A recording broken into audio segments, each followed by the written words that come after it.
আউযুবিল্লাহি মিনাশ শাইতানির রাজিম বিসমিল্লাহির রহমানির রহিম আলহামদুলিল্লাহ ওয়াসসালাতু ওয়াসসালামু আলা রাসূলিল্লাহ ওয়া আলা আলিহি ওয়া সাহবিহি ওয়া মান ওয়ালা আলহামদুলিল্লাহি ওয়াহদা আসসালাতু ওয়াসসালামু আলা মান লা নাবিয়্যা বা'দা রাব্বি জিদনি ইলমা রাব্বি ইশরাহ লি সাদরি ওয়া ইয়াসসির লি আমরি ওয়াহলুল উকদাতাম মিন লিসানি ইয়াফকাহু কওলি রব্বানা তাকাব্বাল মিন্না ইন্নাকা আনতাস সামিউল আলিম ওয়া তুব আলাইনা ইন্নাকা আনতাত তাওয়াবুর রহিম আল্লাহুম্মা সাল্লি ওয়া সাল্লিম আলা নাবিয়িনা মুহাম্মদ রব্বি ইশরাহ লি সাদরি ওয়া ইয়াসসির লি আমরি ওয়াহলুল উকদাতাম মিন লিসানি ইয়াফকাহু কওলি আল্লাহুম্মা লা সাহলা ইল্লা মা জাআলতাহু সাহলা ওয়া আনতা তাজালুল হাজনা ইযা শি'তা সাহলা।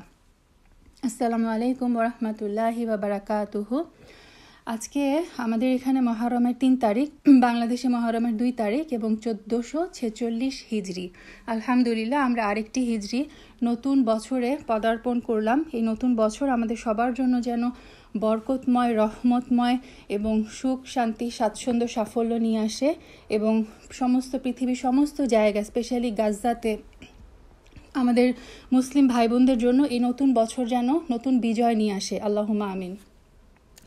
আমরা আলহামদুলিল্লাহ আজকে আমাদের যে উলুমুল কোরআনের এটা 3য় পর্বে, সম্ভবত আজকেই শেষ পর্ব হবে বিইজনিল্লাহ, যদি আমি আজকে শেষ করতে পারি। তো আলহামদুলিল্লাহ আমরা গত 2 পর্বে দেখেছিলাম যে কোরআনের নাজিলের ইতিহাস, কোরআন সংরক্ষণের ইতিহাস, রাসূল সাল্লাল্লাহু আলাইহি সাল্লামের উপর ওহী কিভাবে আসতো।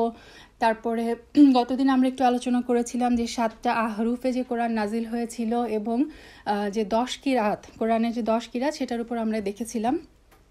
আজকে ইনশাআল্লাহ আমরা দেখব কোরআনের সূরার যে প্রকারভেদ, তারপরে কোরআনের আয়াতকে কিছু বৈশিষ্ট্যের ভিত্তিতে কয়েক ভাগে ভাগ করা হয়। ইনশাআল্লাহ বিইজনিল্লাহ আজকে আমরা সেটুকু দেখব এবং লাস্টে যদি টাইমের উপর ডিপেন্ড করে আমরা একটু আশুরার উপরে কথা বলবো, যেহেতু আমাদের এখানে আজকে হচ্ছে 1 মঙ্গলবার, ইনশাআল্লাহ সামনের মঙ্গলবার হচ্ছে আশুরা, 10ই মুহররম।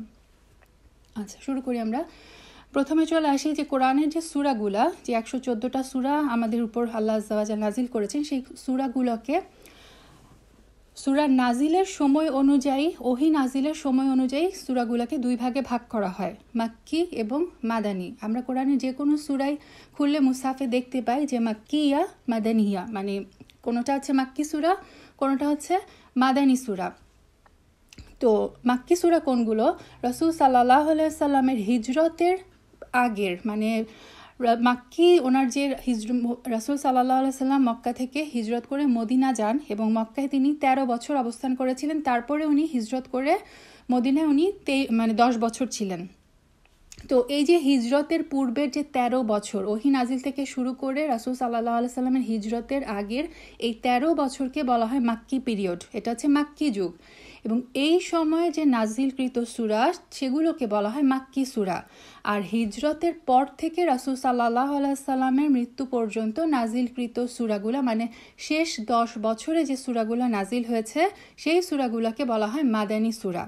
তার মাক্কি এবং মাদানী সূরার নামকরণ কিন্তু স্থানের সাথে না, যে মক্কায় অবস্থান করেছিলেন বলে সেই সূরাগুলা মাক্কি সূরা এবং মদিনাতে অবস্থান করেছিলেন বলে মাদানী সূরা, ব্যাপারটা ওরকম না। কারণ এইটার সাথে সম্পর্কিত হচ্ছে সময়ের সাথে সম্পর্কিত। হিজরতের আগে নাজিল হলেই মাক্কি সূরা, হিজরতের পরে নাজিল হলেই মাদানী সূরা।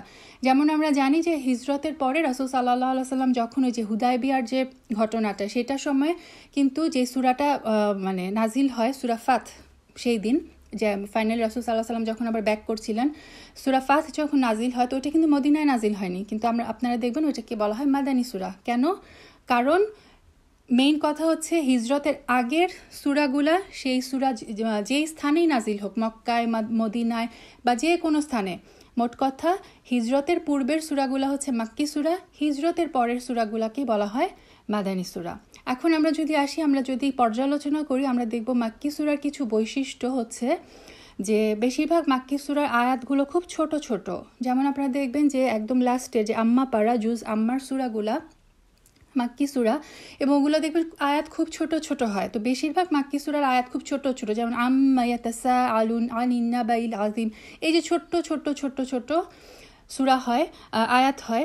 এবং মাক্কি সূরাগুলোতে আমরা দেখি যে আল্লাহর একত্ববাদের কথা, আল্লাহর তাওহীদের কথা বেশি বলা হয়েছে। রাসূল সাল্লাল্লাহু আলাইহি সাল্লামের দাওয়াত যে মানে আল্লাহর একত্ববাদের দিকে ছিল, সেইটা বারবার আমরা মাক্কি সূরাগুলোতে পাই। মাক্কি সূরাগুলোতে শিরকের ব্যাপারে বেশি আলোচনা করা হয়েছে, মানুষকে এখানে শিরক থেকে বাঁচানোর চেষ্টা করা হয়েছে। এবং আমলের বিধান যদি আমরা দেখি, একমাত্র সালাতের বিধান এসেছে মাক্কি যুগে, আর বাকি যাকাত, সিয়াম, হজ সব কিছুর বিধান কিন্তু মাদানী সূরাগুলোতে এসেছে।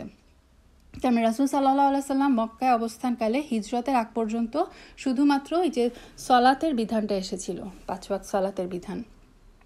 মাক্কি সূরাতে এই অদৃশ্য বা গায়েবের ব্যাপারে বেশি আলোচনা করা হয়, যাতে করে মানুষ ঈমান আনতে পারে, মানুষের ঈমানটাকে মজবুত করা হয়েছে। যেমন মাক্কি সূরাগুলোতে আমরা বারবার দেখব যে জান্নাত জাহান্নামের ব্যাপারে বিশদ বর্ণনা এসেছে, আখিরাতের অবস্থার কথা বলা হয়েছে, মালাইকেদের বর্ণনা এসেছে, ঈমানের ব্যাপারগুলো নিয়ে এখানে বেশি আলোচনা হয়েছে। এবং মাক্কি সূরাগুলো যেহেতু মানে মক্কার রাসূল সাল্লাল্লাহু আলাইহি সাল্লাম মক্কায় অবস্থানকালে নাজিল হয়েছে, সো এখানে মুশরিকদের ব্যাপারে বেশি আলোচনা এসেছে। যেহেতু তারা আল্লাহর উপর ঈমান আনতো না, পরকালে বিশ্বাস করতো না, আল্লাহ বিভিন্ন উদাহরণ দিয়ে কি করত, তাদেরকে সেই ব্যাপারগুলো বোঝানোর চেষ্টা করেছে।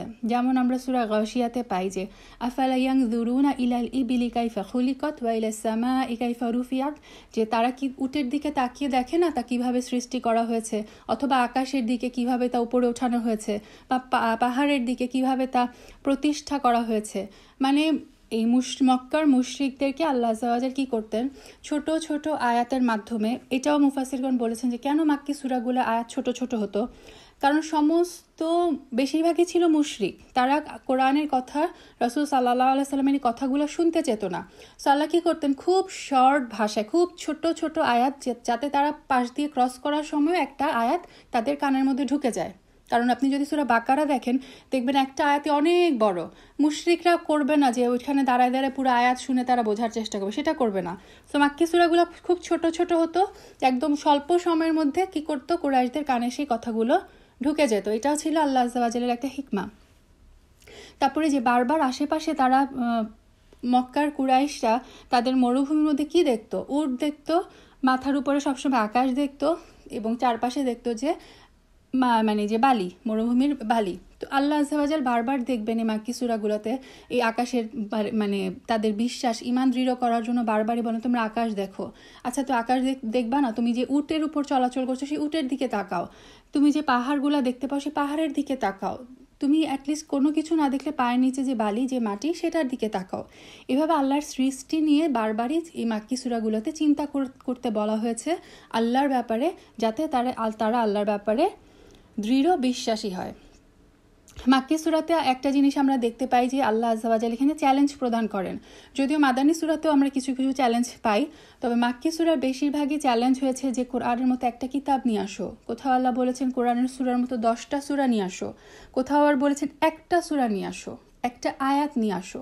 কেউ কখনো এই চ্যালেঞ্জ গ্রহণ করে সফল হতে পারেনি, এটা পারবেও না। এবং আগেকার যে জাতিগুলো ছিল তাদের বিভিন্ন বর্ণনা মাক্কি সূরাগুলোতে বেশি আসে, যেমন আদ, সামুদ, মাদিয়ান। এই সূরার প্রত্যেকটা বিষয় হচ্ছে তাওহীদ আর ঈমান বৃদ্ধির জন্য।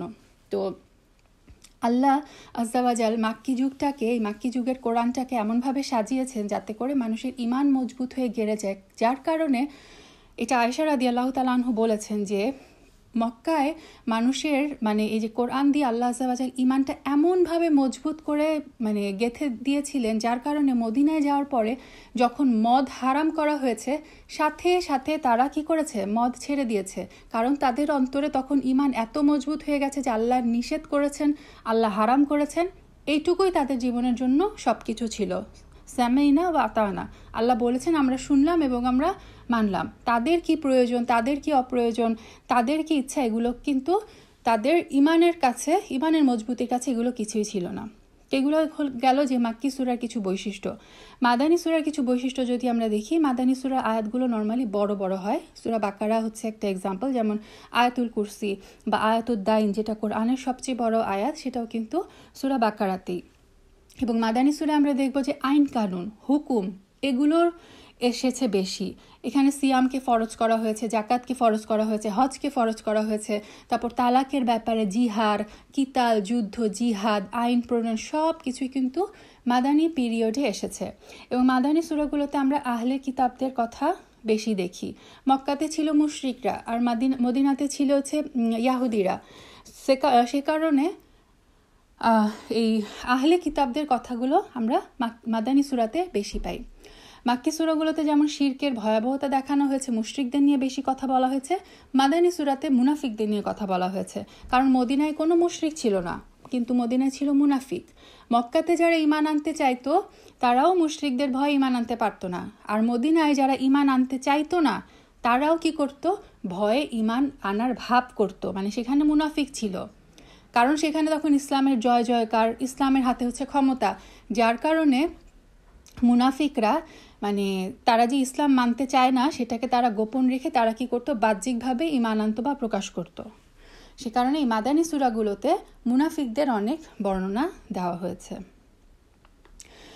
মাক্কি আর মাদানী সূরার বৈশিষ্ট্যগুলো আমরা কেন জানলাম, জানার উদ্দেশ্য হচ্ছে যে আমরা যখন এই সূরাগুলো পড়বো আমাদের যাতে মাথার ব্যাকগ্রাউন্ডে একটা ধারণা থাকে যে এই সূরার বেশিরভাগ জায়গায় আল্লাহ তাআলা ঈমান বৃদ্ধি, জান্নাত জাহান্নাম, আখিরাতের কথা এনেছে যাতে আমাদের ঈমান বৃদ্ধি পায়, তাওহীদের উপর যে আমাদের অটলতা সেটা আসে এবং ঈমানকে যাতে আমরা পরিপক্ক করতে পারি। তবে একটা কথা মনে রাখতে হবে যে মাক্কি আর মাদানী সূরার যে বৈশিষ্ট্যগুলো আমরা বললাম সেটার মানে এইটা না যে বিপরীত কিছু থাকবে না, মানে ব্যাপারটা এরকম না যে মাদানী সূরাতে ঈমানের কোনো কথা থাকবে না বা জান্নাত জাহান্নামের কথা থাকবে না। যেমন সূরা বাকারা মাদানী সূরা, সেখানেও কিন্তু সবই আছে, ঈমানের কথা এসেছে, জান্নাত জাহান্নাম সব কিছুই বর্ণনা এসেছে। তারপরেও ওলামারা সূরাগুলোকে ভাগ করেছেন এবং সূরাগুলোর মেইন যে মানে প্রধান যে সাবজেক্ট সেটাকে ইন্ডিকেট করে আসলে এই ব্যাখ্যাগুলো বলা হয়, মানে এই বৈশিষ্ট্যগুলো বলা হয়। তবে ওই যেটা বললাম যে মাক্কি সূরাতেও মদিনা সূরার বৈশিষ্ট্য কিছু কিছু থাকবে, আবার মাদানী সূরাতেও মাক্কি সূরার কিছু কিছু বৈশিষ্ট্য থাকবে, তবে প্রাধান্য পাবে ওটা আর কি। আচ্ছা, এই গেল মাক্কি আর মাদানী সূরা নিয়ে একটু কথা। এখন আসি আমরা কোরআনের আয়াতগুলোকে আমরা বিভিন্ন ভাগে ভাগ করতে পারি। ফর এক্সাম্পল, ফার্স্ট হচ্ছে মুহকাম এবং মুতাশাবিহাত আয়াত। মুহকাম এবং মুতাশাবিহাত আয়াত। কোরআনে সূরা আলে ইমরানের 7 নম্বর আয়াতে আল্লাহ আযজা ওয়া জাল্লা বলে দিচ্ছেন যে আউযু বিল্লাহি মিনাশ শাইতানির রাজিম, হুয়াল্লাযী আনজালা আলাইকাল কিতাবা, যে তিনি আপনার প্রতি কিতাব নাজিল করেছেন, মিনহু, এটার মধ্যে আছে আয়াতুম মুহকামাত, এটার মধ্যে কিছু আয়াত হচ্ছে মুহকামাত। মুহকামাত মানে যেগুলো সুস্পষ্ট। হুন্না উম্মুল কিতাব, এগুলো হচ্ছে কিতাবের মূল। ওয়া উখারু, এবং অন্য আয়াতগুলো হচ্ছে মুতাশাবিহাত, রূপক। মুতাশাবিহাতের আমরা দুইটা অর্থ দেখব। তার মানে আল্লাহ নিজেই বলে দিচ্ছেন যে এই যে কোরআন, এই কোরআনের কিছু আয়াত হচ্ছে মুহকামাত মানে সুস্পষ্ট, আর কিছু আয়াত হচ্ছে মুতাশাবিহাত। এবং এই আয়াতের পরবর্তীতে বলা হয়েছে যে এই যে মুতাশাবিহাত যে অর্থ আয়াতগুলো যেগুলো রূপক অর্থ দেয় বা সিমিলার অর্থ দেয়, সেইটার অর্থ শুধুমাত্র আল্লাহই জানেন। এবং এখানে যে একটা ওয়াকফের সাইন আছে, ওয়াকফ করে কেউ যদি না থামে তাহলে আয়াতটার অর্থ হবে যে শুধুমাত্র আল্লাহ এবং তার সাথে যারা গভীর জ্ঞান সম্পন্ন ব্যক্তিরা তারাই হচ্ছে শুধুমাত্র এই আয়াতের অর্থ জানেন। আবু হুরায়রা রাদিয়াল্লাহু তাআলা আনহু বর্ণনা করেন যে রাসূল সাল্লাল্লাহু আলাইহি সাল্লাম বলেছেন, কুরআন মাজিদ 5টা বিষয় সম্পর্কে অবতীর্ণ হয়েছে। নাম্বার 1 হালাল, নাম্বার 2 হারাম, 3 হচ্ছে মুহকাম, 4 হচ্ছে মুতাশাবিহাত, আর 5 হচ্ছে আমসাল বা উপমা। অতএব তোমরা, রাসূল সাল্লাল্লাহু আলাইহি ওয়াসাল্লাম, এটা বায়হাকির হাদিসে এসেছে, অতএব তোমরা হালালগুলো মেনে চলো, হারাম থেকে বিরত থাকো, মুহকামের অনুসরণ করো, মুতাশাবিহের প্রতি বিশ্বাস রাখো এবং আমসাল বা উপমা থেকে উপদেশ গ্রহণ করো। সুবহানাল্লাহ, কি সুন্দর একটা হাদিস। আচ্ছা, তার মানে আমরা বুঝলাম যে হালাল বা যে কাজগুলো করতে বলা হয়েছে সেটা করার জন্য আমাদের সাধ্যমতো চেষ্টা করতে হবে, আর হারাম ও নিষিদ্ধ কাজগুলো সম্পূর্ণরূপে বর্জন করতে হবে। এটা কিন্তু ইসলামের একটা প্রিন্সিপাল যে ফাত্তাকুল্লাহ মাস্তাতাতুম, তুমি তোমার সাধ্য অনুযায়ী আল্লাহকে ভয় করো। এবং এটা রাসূল সাল্লাল্লাহু আলাইহি সাল্লামের একটা হাদিস আছে যে আমি যখন তোমাদের কোনো কাজের আদেশ করি তোমরা তা সাধ্যমতো করবে, আর যদি কোনো কাজ করতে বারণ করি তবে তা সম্পূর্ণরূপে বর্জন করবে। মানে হালাল আমি করব হচ্ছে সাধ্যমতো, কিন্তু হারাম আমি বর্জন করব সম্পূর্ণরূপে। হারামে আমি বলতে পারবো না যে আমার পক্ষে যতটুকু হারাম বর্জন করা সম্ভব সেটা না, হারাম মানে টোটালি বর্জন করতে হবে। আর ভালো কাজ হচ্ছে আমি আমার সামর্থ্য অনুযায়ী করে যেতে হবে। কত সুন্দর, মানে এটাও আল্লাহ আযজা ওয়া জাল্লার একটা রহমা। সুবহানাল্লাহ। আচ্ছা, তো এই যে এখন আবার চলে আসি মুহকাম আর মুতাশাবিহাত আয়াত। যে কোরআনের আয়াতগুলোকে এই যে দুই ভাগে ভাগ করা যায়, মুহকাম আর একটা হচ্ছে মুতাশাবিহাত। মুহকাম হচ্ছে সুস্পষ্ট, অকাট্য, বোধগম্য, যেটা সহজেই বোঝা যায়। এই আয়াতগুলোর অর্থ স্পষ্ট এবং ব্যাখ্যা হচ্ছে একদমই সহজ, মানে এই আয়াতগুলো নিয়ে কোনো কনফিউশন হয় না। মুহকাম আয়াতগুলোতে আমরা দেখলাম যে আল্লাহ আযজা ওয়া জাল বলেছেন উম্মুল কিতাব, মানে কোরআনের আসল বিষয়। কেননা এইসব আয়াত হচ্ছে সমস্ত যে শিক্ষার মূল ভিত্তি। ফর এক্সাম্পল, আলহামদুলিল্লাহি রাব্বিল আলামিন, সকল প্রশংসা হচ্ছে সৃষ্টিকুলের যে রব তার। এটা একটা মুহকাম আয়াত, এটা নিয়ে কারো কোনো কনফিউশন নাই। তারপর কুল হুয়াল্লাহু আহাদ, বলো তিনি হচ্ছেন আল্লাহ যিনি একক। এই আয়াতগুলো নিয়ে কিন্তু কারো মধ্যে কোনো কনফিউশন নাই, এগুলো হচ্ছে মুহকাম আয়াত। হ্যাঁ, আরেকটা হচ্ছে এটার বিপরীতে হচ্ছে, মানে এরকম অসংখ্য আয়াত হচ্ছে মুহকাম আয়াত। কিছু আয়াত হচ্ছে মুতাশাবিহাত। মুতাশাবিহাতের দুইটা অর্থ বলেছেন উলামারা। এক হচ্ছে এমন কোনো বস্তু যারা পরস্পর সদৃশ্য, হ্যাঁ, মানে সিমিলার, লুক অ্যালাইক। যেমন সূরা বাকারাতে, সূরা বাকারার 25 নম্বর আয়াতে আল্লাহ আযজা ওয়া জাল জান্নাতীদের যখন বর্ণনা দিয়েছেন তখন বলেছেন যে যখনই জান্নাতীদেরকে ফলমূল খেতে দেওয়া হবে তখন তারা বলবে ক্বালু হাযাল্লাযী রুযিকনা মিন ক্বাবলু, আমাদেরকে তো এটা জীবিকা হিসেবে মানে পূর্বে খেতে দেওয়া হতো, মানে দুনিয়াতে আমরা এই ধরনের ফল তো খেয়েছিলাম। ওয়া উতু বিহি মুতাশাবিহাত, এবং তাদেরকে তা দেওয়া হবে সাদৃশ্যপূর্ণ করে, মানে জান্নাতে যে ফলগুলো দেওয়া হবে তার অনেকটাই আমাদের দেখে মনে হবে যে আরে এই ধরনের ফল তো আমি আগেও খেয়েছি, দুনিয়াতেও খেয়েছি, এরকম সিমিলার। তো এই যে মুতাশাবিহাত এই শব্দটাকে আল্লাহ আযজা ওয়া জাল সূরা বাকারার 25 নম্বর আয়াতে ইউজ করেছেন সাদৃশ্যপূর্ণ বোঝাতে, তো মানে একই রকম এটা বোঝাতে। মুতাশাবিহার আরেকটা অর্থ হচ্ছে স্পষ্ট না, মানে সঠিক অর্থ বোঝা যায় না, এই আয়াতগুলোর বোঝানো কষ্টকর। এক্সাম্পল কি? এক্সাম্পল হচ্ছে কোরআনের শুরুতে, বিভিন্ন সূরার শুরুতে যে আমরা এই যে বিচ্ছিন্ন বর্ণগুলো পাই, হুরুফুল মুকাত্তাআ, যেমন আলিফ লাম মিম, কফ, সদ, কেউ জানে না যে এই অর্থ, এই আয়াতগুলোর অর্থ কি, একমাত্র আল্লাহু আলাম। তার মানে এই যে যদি কারো মনে হয় যে আমি কোরআন পড়ে বুঝে তাফসির পড়ে সব উলুমুল কোরআন পড়ে আমি খুব বেশি পণ্ডিত হয়ে গেছি, আল্লাহ আযজা ওয়া জাল সূরা বাকারা পড়তে শুরু করলেই প্রথম আয়াত এসে মানে থেমে যাবে যে এটার অর্থ তো আমি জানি না। আল্লাহ আযজা ওয়া জাল মানুষকে বুঝিয়ে দেন যে মানুষ তুমি নিজেকে যতই পণ্ডিত মনে করো না কেন, মানে জ্ঞান হচ্ছে একমাত্র আল্লাহর হাতে। এই যে আয়াতগুলোর অর্থ, এই বিচ্ছিন্ন হরফগুলোর অর্থ একমাত্র আল্লাহ আযজা ওয়া জালই জানেন। রাসূল সাল্লাল্লাহু আলাইহি ওয়াসাল্লাম কিন্তু আমাদেরকে এই ব্যাপারে কোনো সুস্পষ্ট নিদর্শন দিয়ে যাননি। তো এই টাইপের আয়াতগুলো হচ্ছে মুতাশাবিহাত। মুতাশাবিহাতের আয়াতের ব্যাপারে আমাদের অ্যাটিটিউডটা কেমন হবে, মুমিনদের বৈশিষ্ট্য কেমন হবে এই আয়াতের ব্যাখ্যার ব্যাপারে? নাম্বার 1 হচ্ছে এগুলোর উপর বিশ্বাস স্থাপন করা এবং এটা জানা যে আল্লাহ আযজা ওয়া জাল তার কিতাবে এমন কোনো কথা নাজিল করেননি যার পেছনে কোনো হিকমাহ নেই, অথবা কোনো কারণ ছাড়া তিনি কিছুই নাজিল করেননি। মানে এই যে কফ, সূরা কফের প্রথম একটা কফ ওয়াল কুরআনিল মাজিদ, এই কফ কথাটার অর্থ আমি বুঝতে পারছি না, কিন্তু এইটার পেছনে অবশ্যই আল্লাহ আযজা ওয়া জালের কোনো হিকমা আছে। সো এইটা বিশ্বাস করা যে আমি এটা জানি না, এটার উপর কমপ্লিট বিশ্বাস স্থাপন করা যে আল্লাহ আযজা ওয়া জাল এই যে কিতাবে এই যে হুরুফুল মুকাত্তাআগুলো বলেছেন এটার পিছনে অবশ্যই কোনো হিকমা আছে। 2 নম্বর হচ্ছে কোনো বিকৃত ব্যাখ্যা দেওয়া থেকে বিরত থাকা।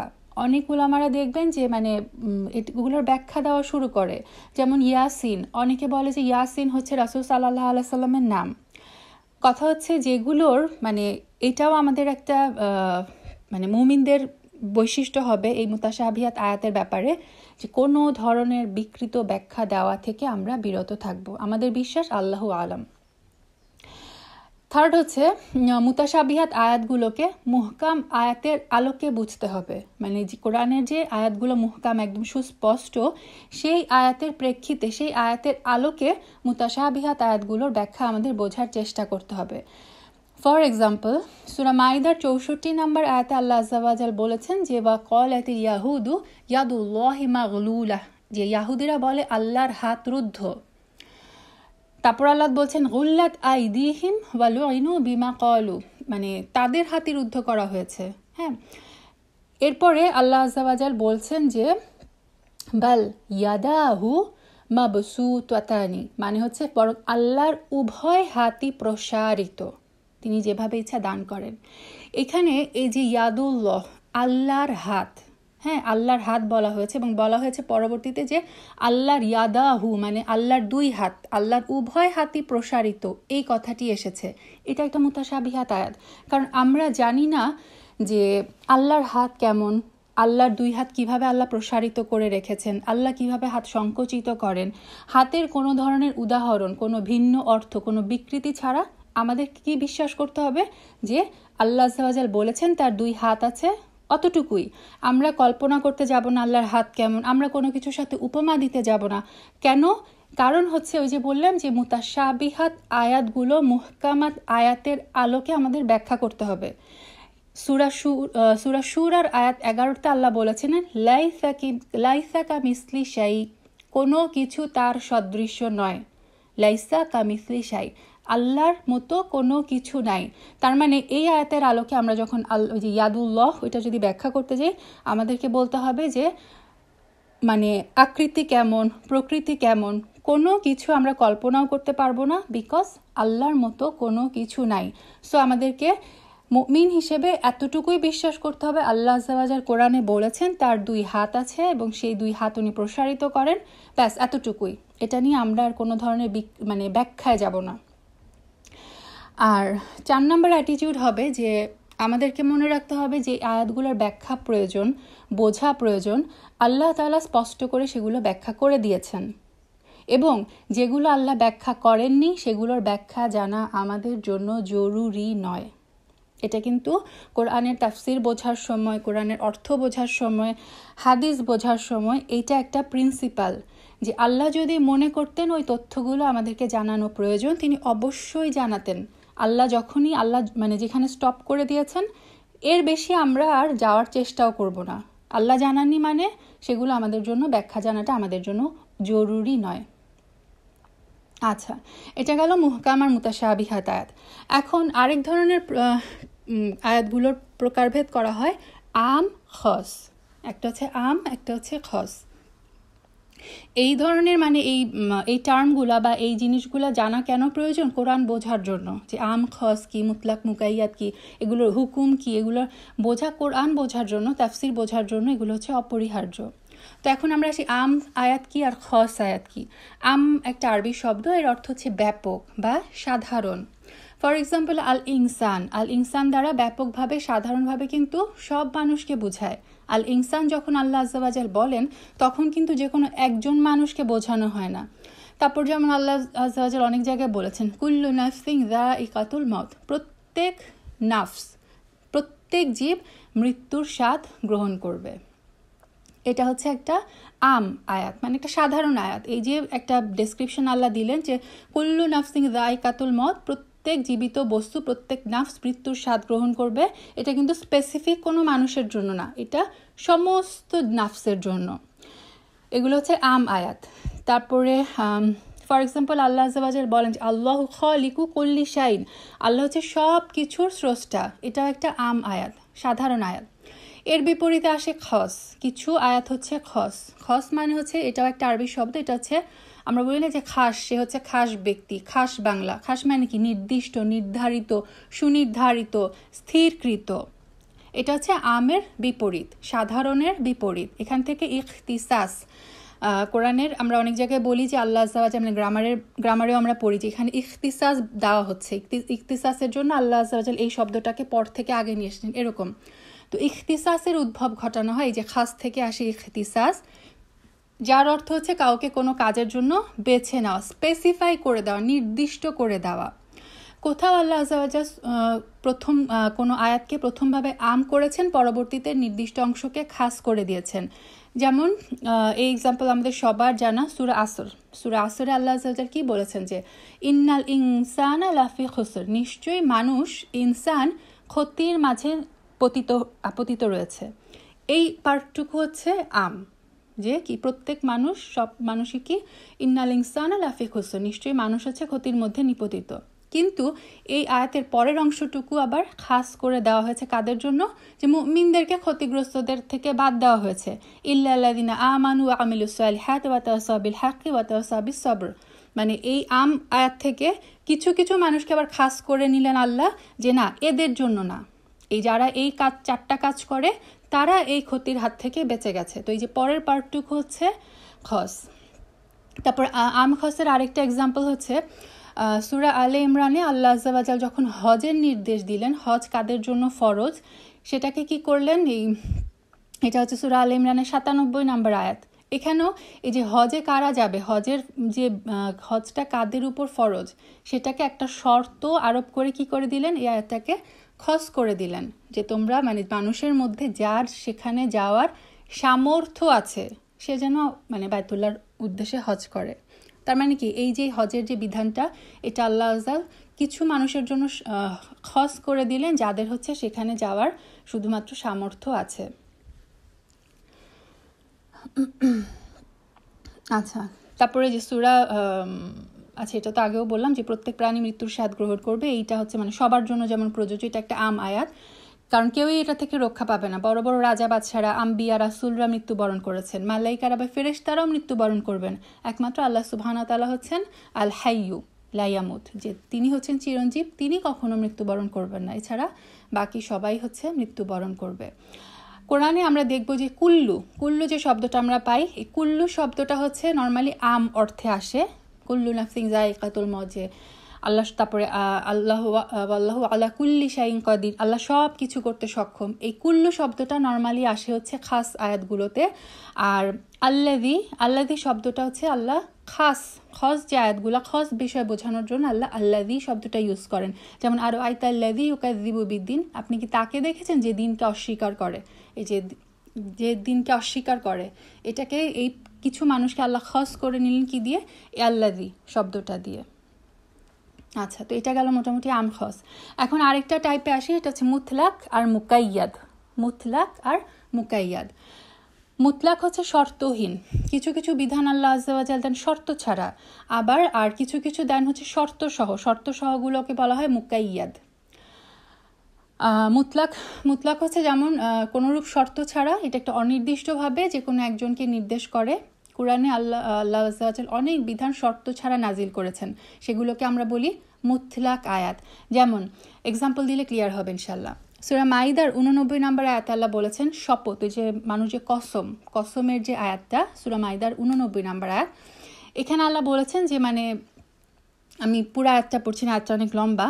লাস্টের দিকে বলা হয়েছে, মানে ধরেন কেউ কসম করে ফেললো, কেউ যদি মানে জাস্ট কথা বলার জন্য মানে মিন করে না বলে তাহলে কোনো প্রবলেম নাই, কিন্তু কেউ যদি মিন করে আল্লাহর নামে শপথ করে ফেলে এবং সেই শপথ যদি সে পালন, মানে সে কসম যদি সে পালন না করে, তখন যে তার কাফফারা, এটা আল্লাহ আযজা ওয়া জাল কাফফারার যে বিধানটা, এটা এই আয়াতে বলছেন যে এর কাফফারা হচ্ছে 10 জন দরিদ্রকে মধ্যম ধরনের খাদ্য দান, কিংবা একজন দাস মুক্তি, আর তারপর যার সামর্থ্য নেই তার জন্য 3 দিন সিয়াম পালন করা। হ্যাঁ, এটা হচ্ছে শপথের কাফফারা। এখানে দেখেন কসমের কাফফারা হিসেবে আল্লাহ বলেন দাস মুক্তি, কিন্তু এখানে কিন্তু কোনো শর্ত আরোপ করেননি, এটা মুকাইয়াদ না, যে আল্লাহ বলে দেননি যে দাসটা মুমিন হতে হবে, ছেলে হতে হবে না মেয়ে হতে হবে, কিছু বলেননি। আবার বললেন যে যদি দাস মুক্ত করতে না পারো, বা 10 জনকে তুমি খাওয়া দিতে না পারো, বা বস্ত্র দিতে না পারো, কি করো, যার সামর্থ্য নেই 3 দিন সিয়াম পালন করতে হবে। কিন্তু আল্লাহ আযজা ওয়া জাল এখানে এটাও বলে দিলেন না, এই 3 দিন সিয়াম কি এক নাগারে রাখতে হবে নাকি ছেড়ে ছেড়ে রাখা যাবে, কিছু বলা হয়নি, জাস্ট 3টি রোজা রেখে দিলেই হয়ে যাবে। তার মানে এটা হচ্ছে মুতলাক, এটা হচ্ছে শর্তহীন। আবার মুকাইয়াদ যদি আমরা বলি, মুকাইয়াদ অর্থ হচ্ছে শর্তযুক্ত আয়াত, কিছু আয়াত যে বিধিবিধান হচ্ছে শর্ত সহ নাজিল হয়েছে, এগুলো হচ্ছে মুকাইয়াদ আয়াত। ফর এক্সাম্পল সূরা নিসার 92 নম্বর আয়াত, এখানে আল্লাহ আযজা ওয়া জাল বলেছেন ওই যে কোনো মুমিনকে হত্যা করা কোনো মুমিনের কাজ নয়, কেউ যদি মানে হত্যা করে ফেলে তখন আল্লাহ আযজা ওয়া জাল তার কাফফারা কি দিলেন, কেউ ভুলবশত হত্যা করলে এক মুমিন দাস মুক্ত করা। দেখেন এখানে কিন্তু মুকাইয়াদ হয়ে গেল। আগের আয়াতটাকে দেখলাম যে জাস্ট একজন দাস মুক্তি করা, যে কোনো একজন দাস, এখানে আল্লাহ আযজা ওয়া জাল একদম মুকাইয়াদ করে দিলেন মুমিন দাস, যে দাসকে মুক্ত করতে হবে সে হচ্ছে একজন মুমিন দাস হতে হবে। আর ফাইনালি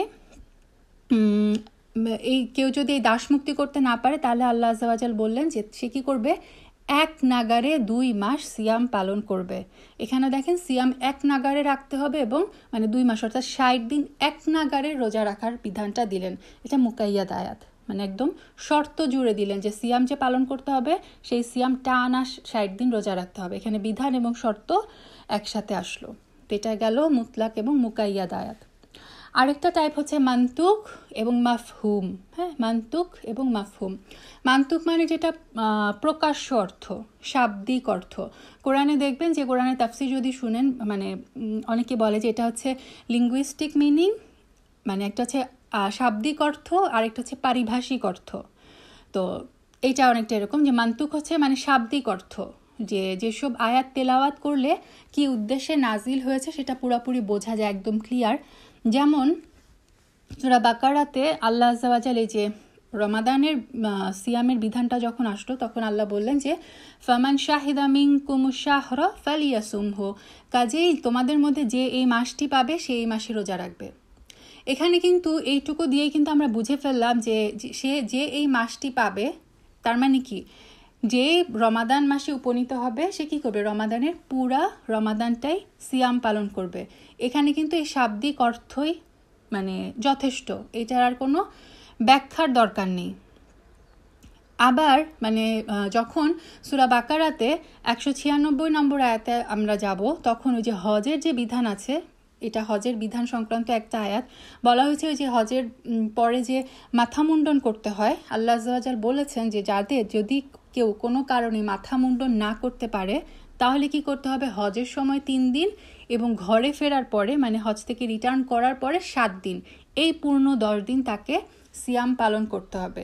এখানে দেখেন আল্লাহ ক্লিয়ারলি সুন্দর করে মানে ব্যাখ্যা করে দিলেন যে হজের সময় 10 দিন টোটাল সিয়াম পালন করতে হবে কেউ যদি মাথা মুন্ডন করতে না পারে, এবং সেই 10 দিনের মধ্যে আবার সুন্দর ক্লিয়ার ভাগ, হজের মধ্যে 3 দিন সিয়াম করতে হবে এবং ফিরে আসার পরে তার 7 দিন, এই টোটাল 10 দিন পূর্ণ করে ফেলতে হবে।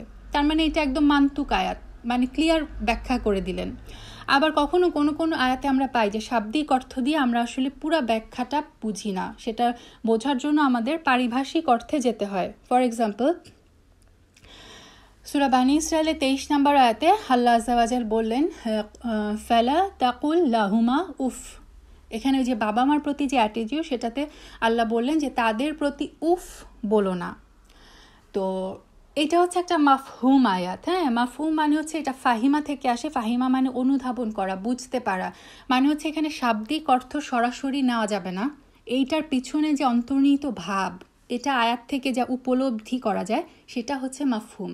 যেমন এই যে আল্লাহ আযজা ওয়া জাল বললেন যে পিতামাতার প্রতি তোমরা উফ বলো না, এটার মানে কিন্তু এই না যে আমি শুধু উফ বলতে পারবো না, এই উফ শব্দটা বলতে পারবো না কিন্তু বাকি খারাপ ব্যবহার করতে পারো বা কিছু করতে পারবো না। এটা আর এই উফ শব্দটা ব্যবহার করে আল্লাহ আযজা ওয়া জাল এটার পিছনে যে বোঝাতে চাচ্ছেন যে মানে শাব্দিক অর্থ আমরা বুঝলাম, মান্তুক অর্থটা হচ্ছে উফ না বলা, এই শব্দটা না বলা, কিন্তু এর ভাবার্থ হচ্ছে সামান্যতম বিরক্তিও প্রকাশ না করা। এই কোরআনের টেক্সট থেকে কিন্তু আমরা এই ব্যাখ্যাটা পাই না, জাস্ট আল্লাহ বলেন যে তাদের প্রতি উফ বলো না, কিন্তু এটার ব্যাখ্যা ভাবার্থে আমরা বুঝি যে এটার অর্থ হচ্ছে তুমি তাদের প্রতি সামান্যতম বিরক্তিও প্রকাশ করবে না। তার মানে প্রত্যক্ষভাবে পিতামাতাকে শারীরিক মানসিক কোনো প্রকার কষ্ট দেওয়া থেকে বিরত থাকতে এখানে বলা হচ্ছে। যে যেখানে উফ শব্দটা বলা যাবে না, সামান্যতম বিরক্ত হওয়া যাবে না, তাহলে এর বড় কোনো কিছু তো করাই যাবে না। এটা কিন্তু আমরা ভাবার্থ থেকে পাই, মাফহুম থেকে পাই। আবার যেমন বনী ইসরাইলের 24 নম্বর আয়াতে মানে পরের আয়াতে আল্লাহ বলেছেন যে তুমি তাদের জন্য কি করো, ওয়াকফিদ লাহুমা জানাহা। হ্যাঁ, জানাহা মানে তোমার ডানা, তোমার ডানাগুলোকে তাদের জন্য অবনমিত করে দাও। তো আমি যদি এখানে শাব্দিক অর্থে যাই, আমাদের তো কোনো ডানা নেই, তো আমি ডানা কিভাবে বিছিয়ে দিব? এখানে ডানা বিছিয়ে দিতে বলা হচ্ছে মানে হচ্ছে যে এটার মানে এটা একটা মাফহুম আয়াত, যে এটার ভাবার্থ আমাদের নিতে হবে। ভাবার্থ হচ্ছে তাদেরকে অত্যন্ত আদর যত্নে রাখা। পাখি যেমন তার ডানা দিয়ে বাচ্চাদেরকে বেষ্টন করে রাখে, ঠিক তেমনিভাবে পিতামাতাকে ভালোবাসা, মমতা, বিনয়ের সাথে তাদের দেখাশোনা করতে হবে। এটাই আল্লাহ আযজা ওয়া জাল বোঝাতে চাচ্ছেন যে তুমি তাদের জন্য তোমার ডানাটাকে বিছিয়ে দাও, মানে তাদেরকে তুমি সেইভাবে আদর যত্নে রাখো। তো এই যে এইগুলো হচ্ছে মাফহুম আয়াত, শাব্দিক অর্থ থেকে আমরা বুঝি না, এটার জন্য আমাদেরকে ভাবার্থ বুঝতে হয়। আচ্ছা, ফাইনাল ক্লাসিফিকেশন হচ্ছে নাস্খ এবং মানসুখ আয়াত। এটা নিয়ে, এই নাস্খ এবং মানসুখ আয়াত নিয়ে অনেক বেশি হচ্ছে আপনার মানে মতবিরোধ দেখা যায়, এবং যারা ডেভিয়েটেড গ্রুপ, মুতাজিলা গ্রুপ, তারপরে যারা বিদআতি গ্রুপ, তারা অনেকেই বলে যে না, এই নাস্খ মানসুখ বলে কোরআনে কিছু নাই।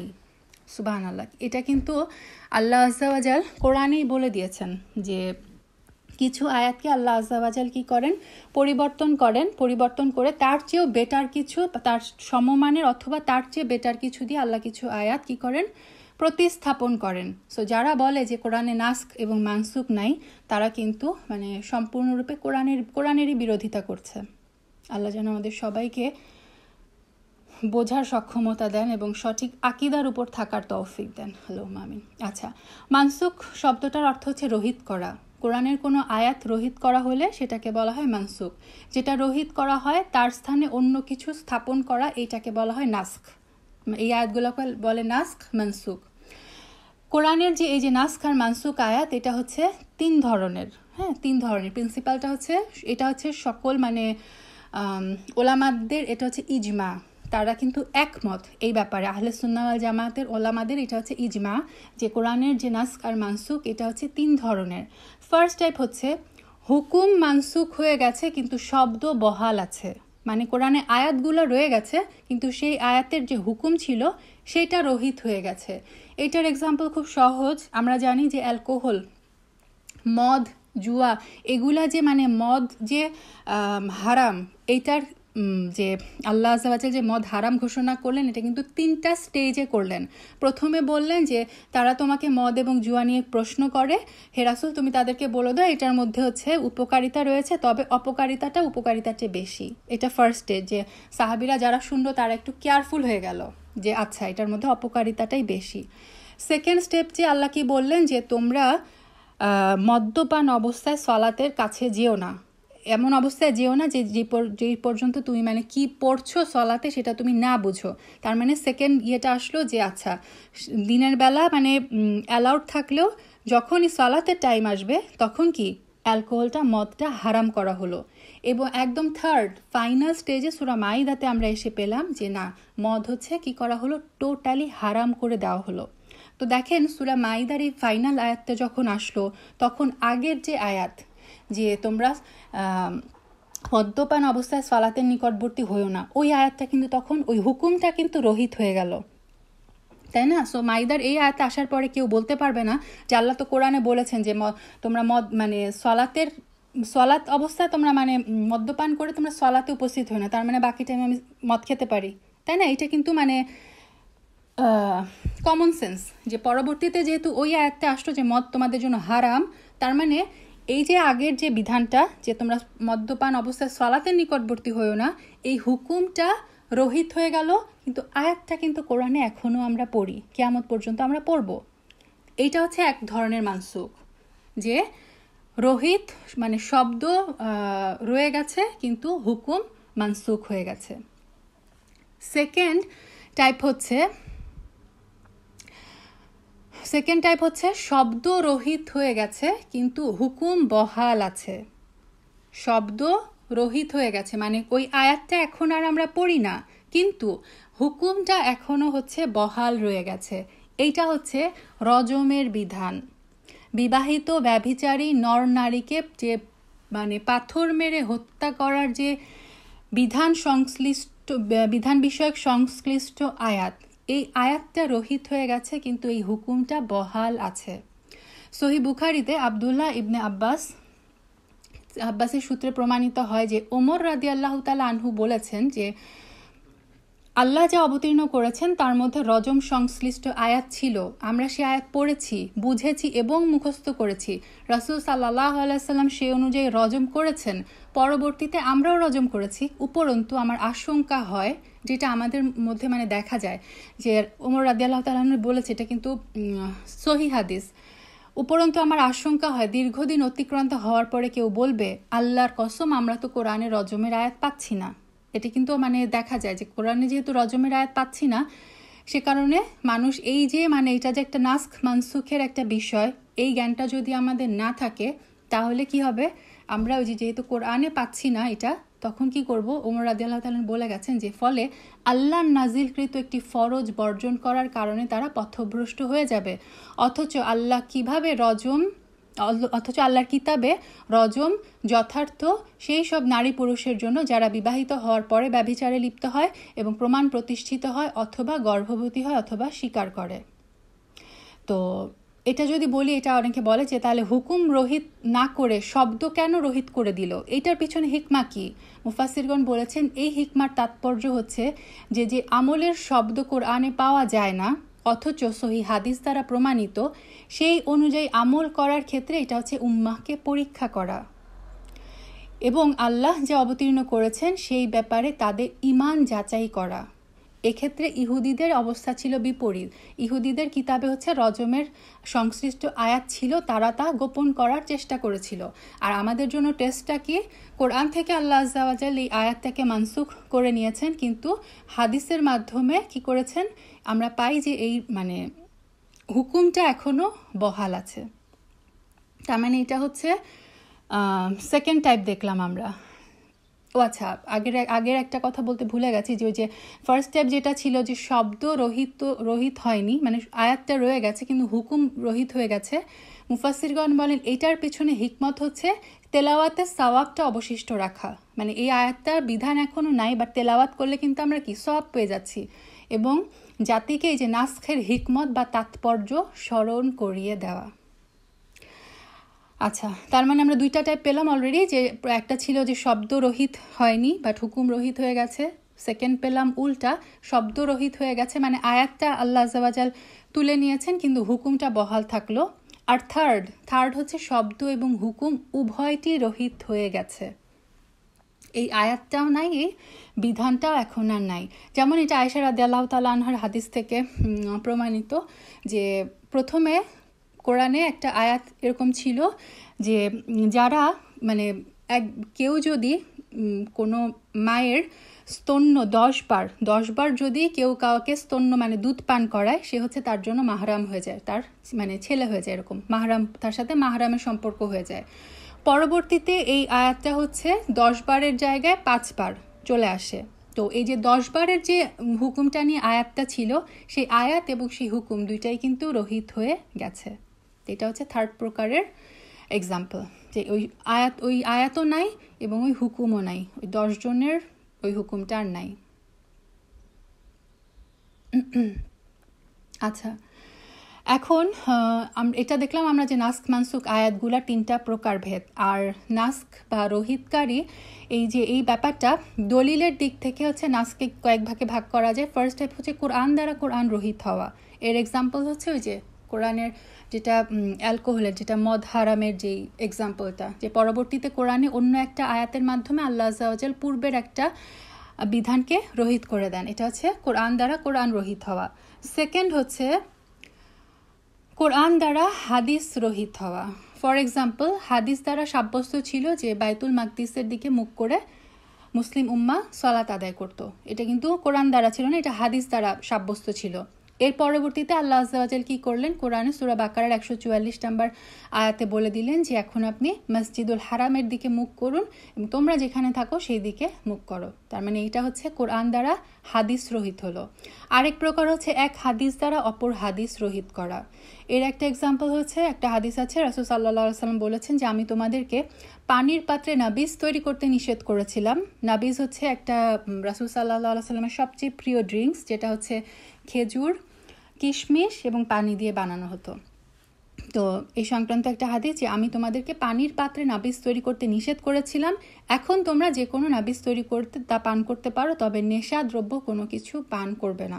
তার মানে রাসূল সাল্লাল্লাহু আলাইহি ওয়াসাল্লামই আগে একটা বিধান দিয়েছিলেন, তিনি আবার আরেক হাদিস দ্বারা তার সেই পূর্বের বিধানটা রহিত করে দিলেন। এটা হচ্ছে হাদিস দ্বারা আরেক হাদিসের মানসুখ করা।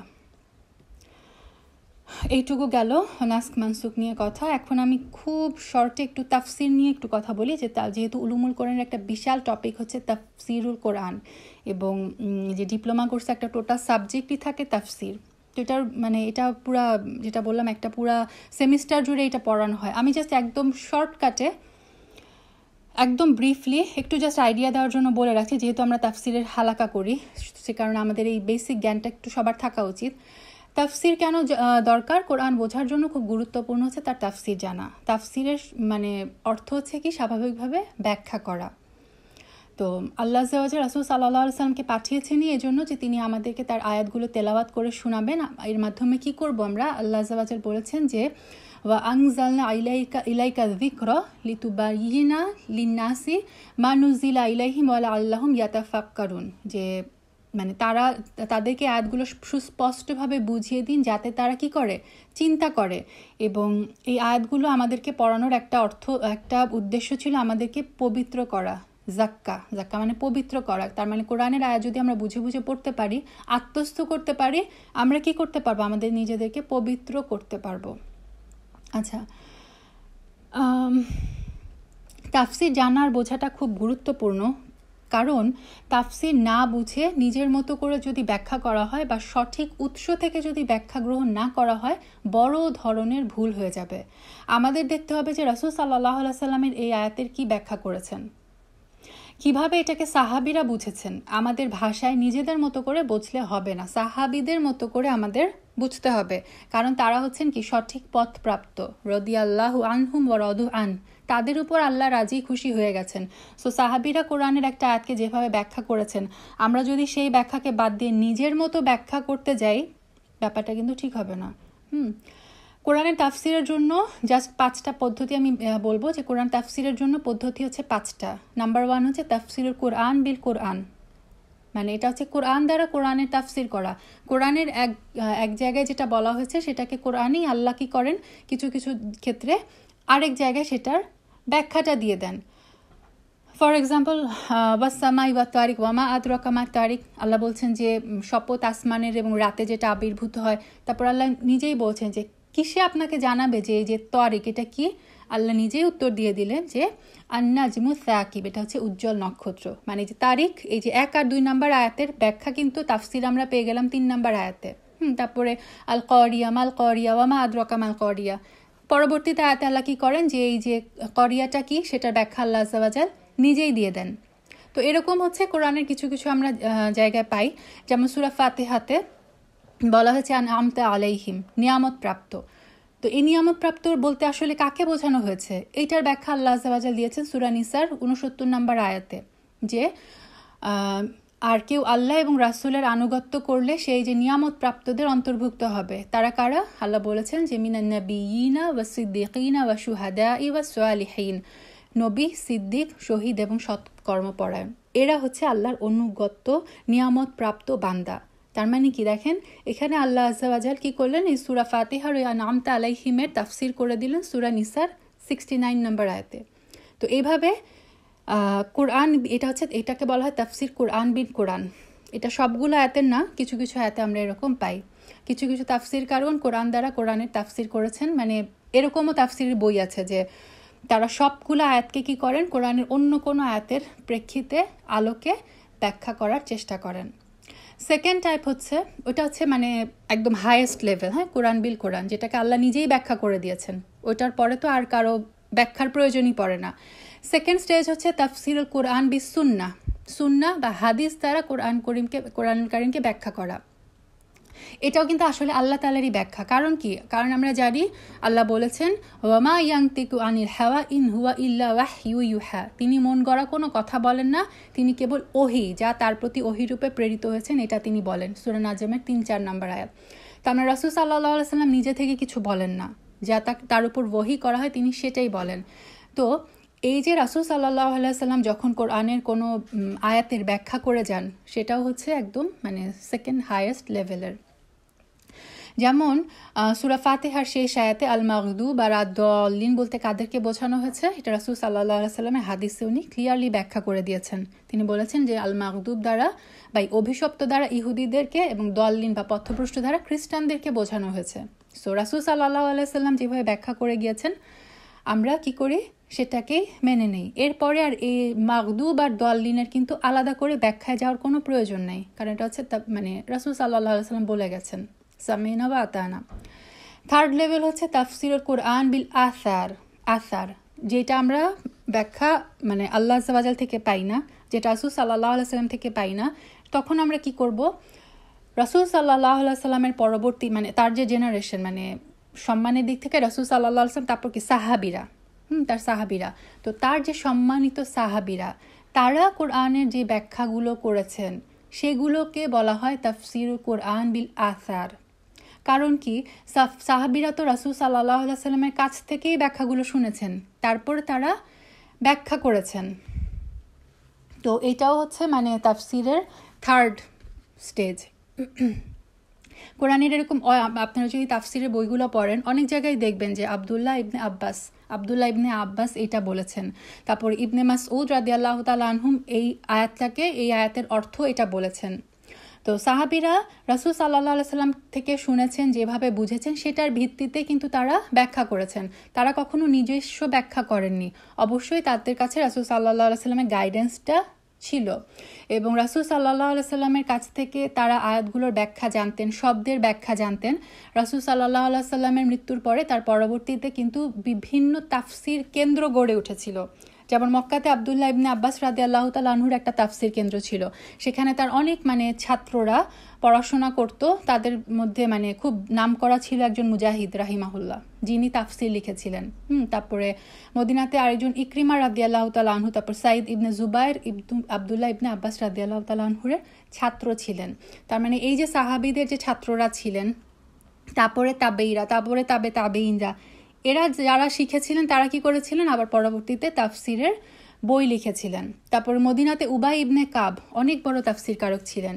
ইরাকে ছিলেন আব্দুল্লাহ ইবনে মাসউদ রাদিয়াল্লাহু তাআলা আনহুর তাফসিরের বড় হালাকা হতো, যেগুলোতে কি তারা মানে রাসূল সাল্লাল্লাহু আলাইহি সাল্লামের কাছ থেকে তারা শিখেছেন, সেভাবে তারা তাদের সেই তাফসির তাবেঈনদের মানে সাহাবীদের যারা ফলোয়ার তারা হচ্ছে তাবেঈদের যারা ফলোয়ার তারা হচ্ছে তাবেঈন। তো সাহাবীরা কি করেছেন, তাবেঈনদের শিখিয়েছেন, তাবেঈরা আবার পরবর্তীকালে বই লিখেছেন। যে আমরা যেটা বললাম, মুজাহিদ রাহিমাহুল্লাহর একটা তাফসিরের বই আছে। তারপরে আব্দুল্লাহ ইবনে মাসউদ রাদিয়াল্লাহু তাআলা আনহুর একজন বিখ্যাত ছাত্র ছিলেন হাসান আল বাসরি রাহিমাহুল্লাহ। তো এইভাবেই পরবর্তীতে এই পরবর্তীতে তাবেঈরা তাফসির লেখা শুরু করেন। হ্যাঁ, এবং সবচেয়ে প্রাচীন তাফসির গ্রন্থ হচ্ছে তাফসিরের তাবারি। ইমাম তাবারি 310 হিজরিতে মৃত্যুবরণ করেন। এখন পর্যন্ত কিন্তু এই তাফসিরের তাবারি পৃথিবীতে খুব বিখ্যাত একটা তাফসির হিসেবে বর্ণনা করা হয়। আচ্ছা, ফোর্থ স্টেজ হচ্ছে তাফসিরুল কোরআন বিল লুগা মানে হচ্ছে ভাষা। এটা হচ্ছে ভাষা দিয়ে তাফসির করা। এটা তাফসিরের একটা বড় পদ্ধতি। তাফসিরকারগণ যখন কোনো শব্দের ব্যাপারে মানে কনফিউজড হয়ে যেতেন, ঠিকমতো বুঝতে পারতেন না, তখন তারা দেখতেন যে আরবরা সেই শব্দটাকে কিভাবে কোন অর্থে ব্যবহার করে। হ্যাঁ, কারণ কোরআন হচ্ছে আরবি ভাষায় নাজিল করেছেন আল্লাহ। তো এটা এই ধরনের নিয়ে আমরা বহু মানে ঘটনা শোনা যায় যে একজন সাহাবী মানে একটা শব্দ বুঝতে পারছিলেন না, তো উনি একদম বেদুইনদের মধ্যে চলে গেলেন যে দেখি তো কোনো বেদুইন এই শব্দটা ইউজ করে, কিভাবে ইউজ করে। হ্যাঁ, তো মানে আরবরা সেটাকে কোন অ্যাঙ্গেল থেকে দেখতো, কোন অর্থে নিত। ইবনে আব্বাস রাদিয়াল্লাহু তাআলা আনহু থেকে কবিতার একটা ব্যাখ্যা এসেছে যে যখন তোমরা কোরআনের এমন কোনো অংশ পাও যেটা বুঝতে না পারছো, আরবদের কবিতার অনুসন্ধান করো। অর্থাৎ আরবরা তাদের কবিতায় সেই শব্দটাকে কিভাবে ব্যবহার করেছে, কি অর্থে নিয়েছে সেটা দেখো, যাতে থেকে তোমরা বুঝতে পারো যে আচ্ছা এই শব্দটার এই মানে থাকতে পারে। সো কোরআনে আল্লাহ হয়তো ওই মিনিংটা ইন্ডিকেট করছে। এটা গেল ফোর্থ ক্যাটাগরি। একদম লাস্ট ক্যাটাগরি হচ্ছে তাফসিরুল কোরআন বিল রায়। এটা হচ্ছে তাফসিরের লোয়েস্ট ক্যাটাগরি, মানে একদম সর্বনিম্ন। এটা হচ্ছে কোরআন সুন্নার, তবে মানে এটার পিছনে অনেক শর্ত আছে যে কোরআন সুন্নার পরিপূর্ণ জ্ঞানের ভিত্তিতে নিজস্ব মতামত দিয়ে তাফসির করা। সাহাবে কেরাম, তাবেঈনরা এটাকেও একটা পদ্ধতি বলেছেন। কোরআন বুঝে, তবে এটার জন্য শর্ত হচ্ছে কোরআন বুঝে, হাদিস বুঝে, সাহাবীদের ব্যাখ্যা থেকে বুঝে, আরবি ভাষা এবং গ্রামার বুঝে নিজস্ব একটা রায় প্রকাশ করা যায়। এক্ষেত্রে অবশ্যই মনে রাখতে হবে ইলম যেন পরিপূর্ণ থাকে। কোনো বিষয়ে সঠিকটা পরিপূর্ণ না জেনে ইচ্ছামতো নিজস্ব কোনো মত দেওয়া যাবে না। যারা কোরআনকে জানতেন, বুঝতেন, সঠিকভাবে উপলব্ধি করতেন, হাদিস বুঝতেন, তারা এগুলোর ভিত্তিতে সব কিছু ঠিক রেখে অনেক সময় নিজের মতামত বা ব্যাখ্যা দিতেন। ফর এক্সাম্পল আমরা পড়ি যে তাবারি রাহিমাহুল্লাহ এভাবে বলেছেন, ইবনে কাসির রাহিমাহুল্লাহ এভাবে ব্যাখ্যা করেছেন। তারা কিন্তু পরিপূর্ণ জ্ঞানের ভিত্তিতে বলতেন। তো তাফসিরে বিশেষ করে প্রথম জেনারেশন মানে সাহাবি, তারপরে তাবেই, তাবে তাবেইন, এনাদের রায়গুলো কিন্তু এরকম বেশি এসেছে, কারণ ওনারা সঠিকভাবে বুঝতেন। কিছু কিছু ব্যাখ্যা হচ্ছে ইসরায়েলি রেওয়ায়াত থেকে নেওয়া হয়। এটার ব্যাপারেও সতর্ক থাকতে হয়। যদি এরকম কিছু পাওয়া যায় যেটা কোরআন হাদিস দ্বারা সমর্থিত, সেটাকে শুধুমাত্র মানা যাবে। যেটা কোরআন হাদিসের বিপরীত বা অসামঞ্জস্যপূর্ণ, সেটাকে টোটালি বাদ দিতে হবে। আর যেগুলোর ব্যাপারে কোরআন হাদিসে কিছু উল্লেখ নাই, সেগুলোর ব্যাপারে চুপ থাকতে হবে, কারণ সেটা ঠিকও হতে পারে, ভুল হতে পারে।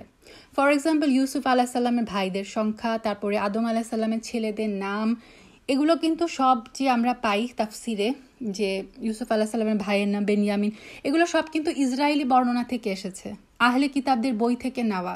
কোরআন এবং হাদিস থেকে কিন্তু আমরা এই ডিটেলসগুলো পাই না। সো এই ব্যাপারে আমরা চুপ থাকবো। সত্যি হতেও পারে, আবার ভুলও হতে পারে। হ্যাঁ, তো যদি কোরআন হাদিসের মানে এগেনস্টে কিছু যায়, সেটাকে আমরা সাথে সাথে রিজেক্ট করব।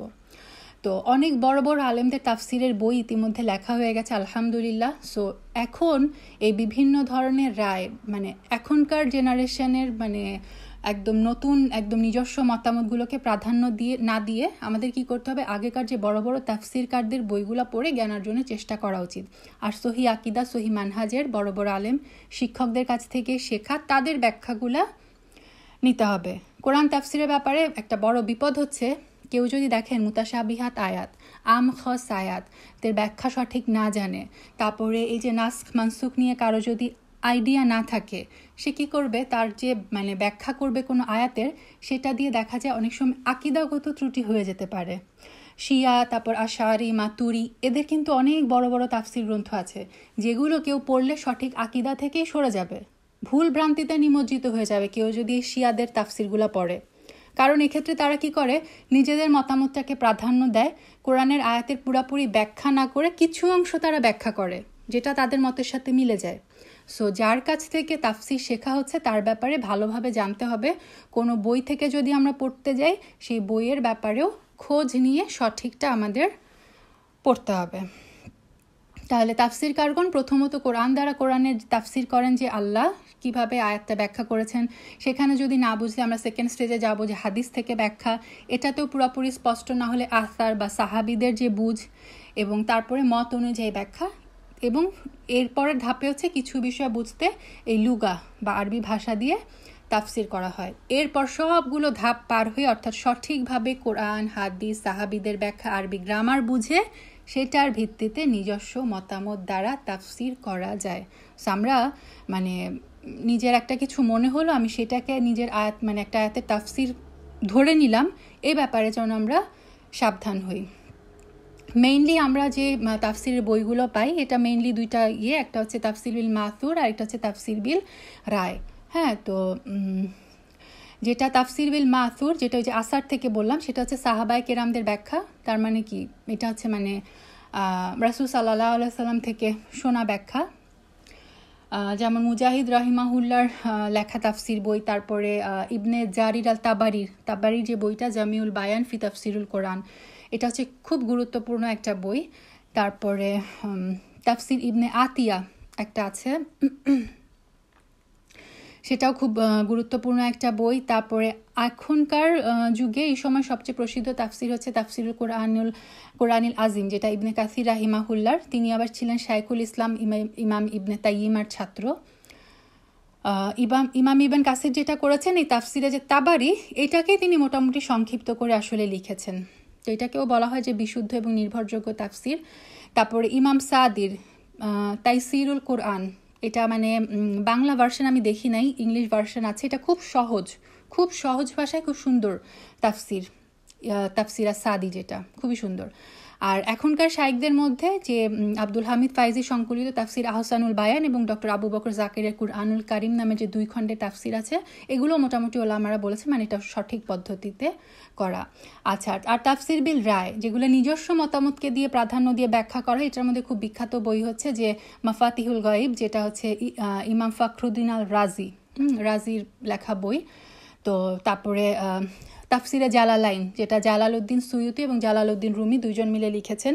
রুহুল মাআনি, এটাও হচ্ছে মানে অনেকেই বিশুদ্ধ বলেছেন, কিন্তু এগুলোর মধ্যে হয় কি, ওই যে ইসরায়েলি অনেক রেওয়ায়াত আছে। সো ওনারা অবশ্যই লিখে দিয়েছেন ওখানে, মানে সতর্কতার সাথে তাদের রায় ওখানে দিয়েছেন আর কি।